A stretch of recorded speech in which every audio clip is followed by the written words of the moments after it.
جو حضرت خدیجہ کے بھتیجے تھے اور ابھی مسلمان نہیں ہوئے تھے، راتوں میں چھپ چھپاتے ہوئے اپنے غلام کے ذریعے کچھ گیہوں بھیجے تو راستے میں ابو جہل نے دیکھا اور چھین لینا چاہا۔ اتفاق سے ابو البختری بن ہشام وہاں آ گیا اور اس نے بیچ بچاؤ کیا۔ وہ اگرچہ کافر تھا لیکن اس کو بھی رحم آیا اور کہا کہ ایک شخص اپنی پھوپھی کو کھانے کے لیے کچھ غلہ بیچتا ہے تو کیوں روکتا ہے؟ لیکن ابو جہل نے سرکشی دکھائی تو ابو البختری نے قریب میں پڑی اونٹ کے جبڑے کی ہڈی اس پر دے ماری اور خوب زد و کوب کیا۔ یہ منظر شعب سے حضرت حمزہ دیکھ رہے تھے۔ عبد مناف کا ایک رشتہ دار حشام بن عمرو بن حارث تھا، جو بہت شریف اور نیک طبیعت انسان تھا۔ محصورین کی حالت پر رحم کھا کر رات میں اونٹ پر اجناس لاد کر شیب ابی طالب کی طرف ہانک دیتا، اور اس طرح سے مکہ کے نیک لوگوں کو یہ معاہدہ ختم کرنے کا خیال بھی آ گیا۔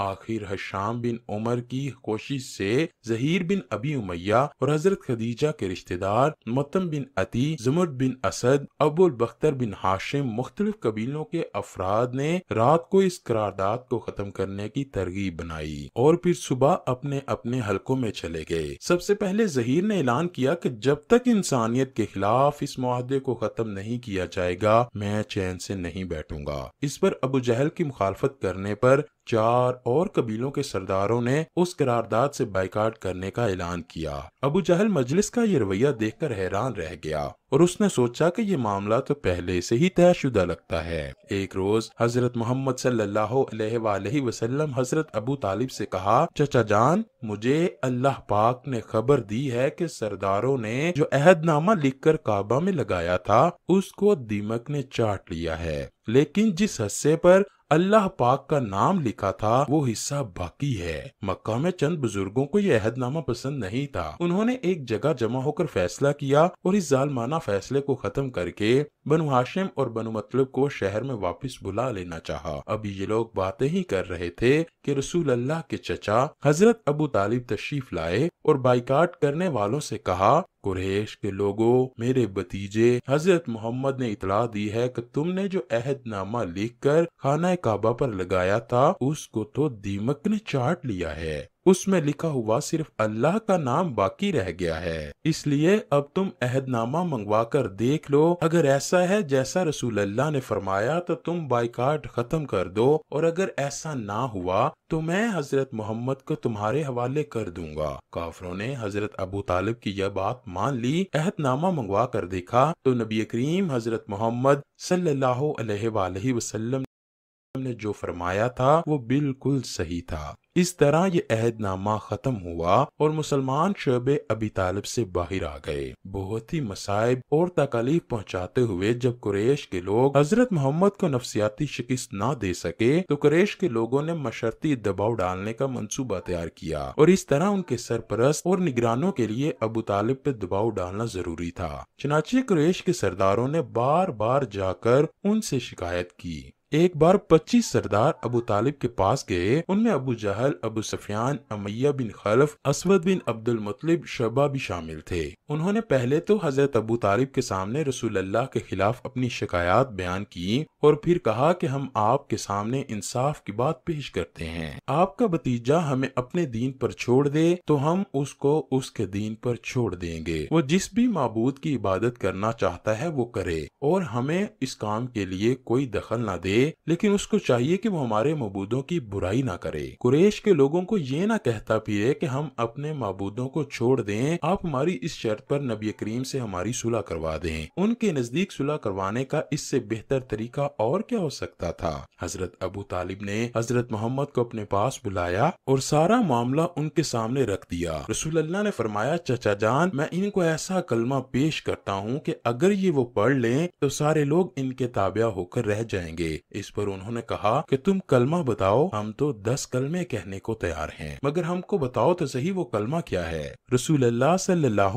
علیہ وآلہ وسلم نے فرمایا لا الہ الا اللہ محمد الرسول اللہ۔ یہ سن کر وہ لوگ غصے میں آ گئے اور تکبر کے ساتھ کھڑے ہو گئے اور مختلف باتیں بناتے ہوئے سردار چلے گئے کہ تم اپنے معبودوں پر جمے رہو۔ یہ بات کیا ہے؟ ہم نے تو یہ بات پچھلے دین میں بھی نہیں دیکھی، یہ تو صرف منفرت ہے۔ مسلمانوں کی اس سے نجات تو مل گئی، لیکن قریش کے 3 سال تک مسلسل بائیکاٹ کی وجہ سے بہت سے مسلمان بیمار ہو چکے تھے۔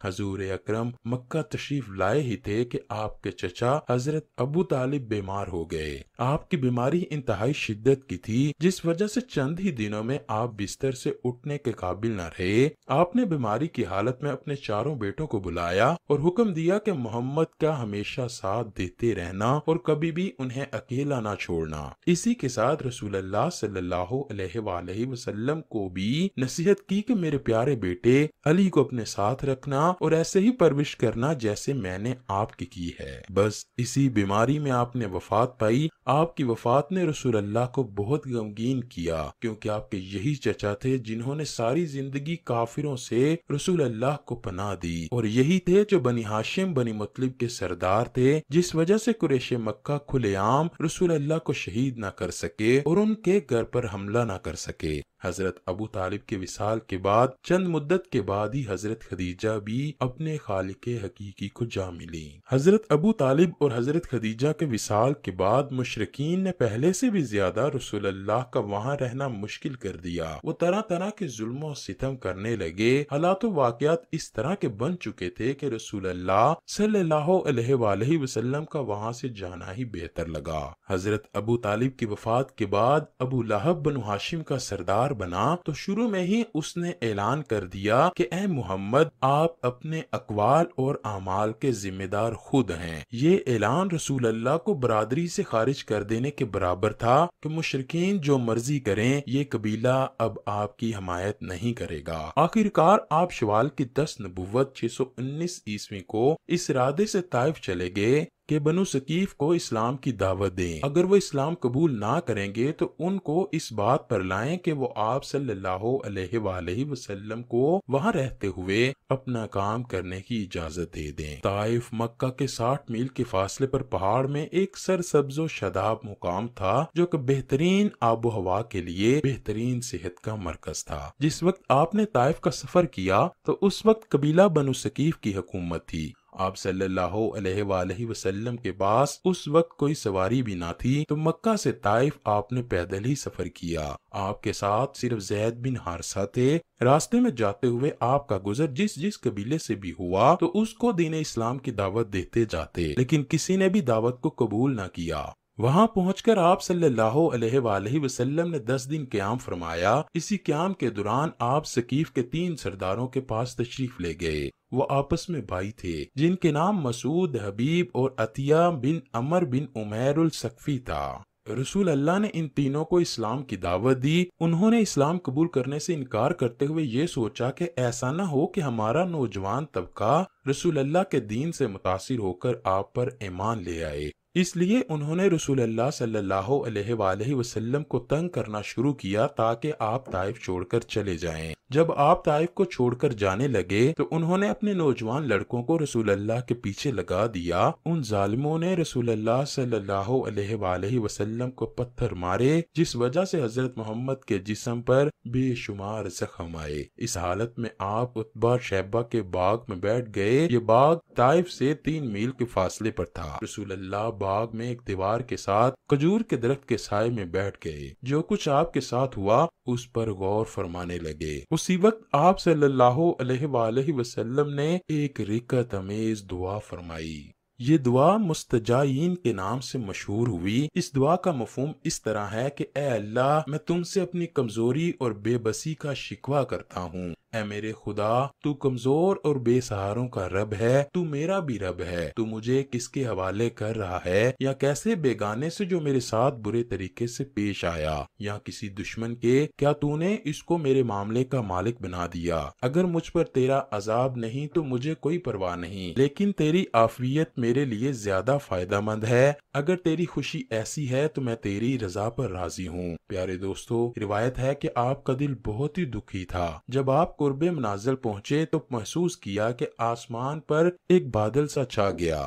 آپ نے نظر اٹھا کر دیکھا تو وہ حضرت جبرائیل علیہ السلام تھے۔ حضرت جبرائیل فرمانے لگے، یا رسول اللہ، آپ نے جو دعا کی ہے اللہ نے وہ دعا سن لی۔ اللہ نے میرے ساتھ پہاڑوں کا فرشتہ بھیجا ہے۔ پھر پہاڑوں کے فرشتے نے آپ صلی اللہ علیہ وآلہ وسلم سے عرض کی، یا رسول اللہ، اگر آپ مجھے کہیں تو میں طائف کے لوگوں کو ان پہاڑوں میں مسل دوں؟ فرشتے کے یہ کہنے پر رسول اللہ نے فرمایا، نہیں، مجھے امید ہے کہ اللہ پاک ان کی نسل سے ایسے لوگوں کو پیدا فرمائے گا جو صرف اور صرف ایک خدا کی ہی عبادت کریں گے۔ طائف سے نکل کر آپ صلی اللہ علیہ وآلہ وسلم نے چند دن نفلہ کے مقام پر قیام کیا۔ وہاں آپ صلی اللہ علیہ وآلہ وسلم بھی پریشان تھے کہ اب میں کیسے مکہ جاؤں؟ طائف میں جو کچھ میرے ساتھ ان ظالموں نے کیا ہے، ان کی خبریں وہاں تک پہنچ گئی ہوں گی، جس سے کفار کے حوصلے اور زیادہ بلند ہو جائیں گے۔ انہی دنوں کی بات ہے کہ رسول اللہ نماز کے بعد قرآن پاک کی تلاوت فرما رہے تھے کہ جنوں کے ایک گروہ کا وہاں سے گزر ہوا۔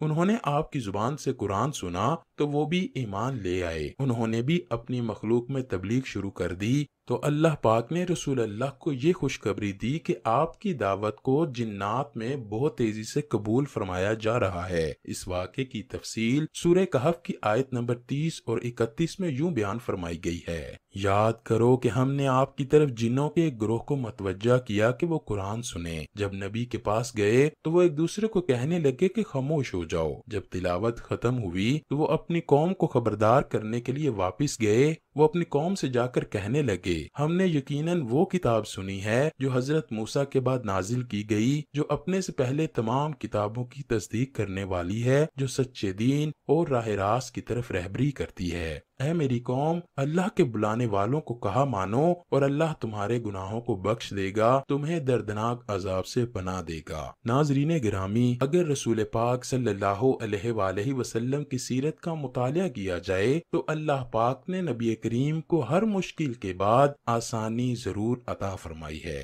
جس وجہ سے رسول اللہ صلی اللہ علیہ وآلہ وسلم دین اسلام کو لوگوں تک پھیلانے میں کامیاب رہے۔ اسی طرح دن بدن اسلام پھیلتا ہی چلا گیا۔ اس لیے اس بات کو ذہن نشین کر لیا جائے کہ ہر مشکل کے بعد آسانی ضرور آپ کے مقدر میں لکھی جاتی ہے۔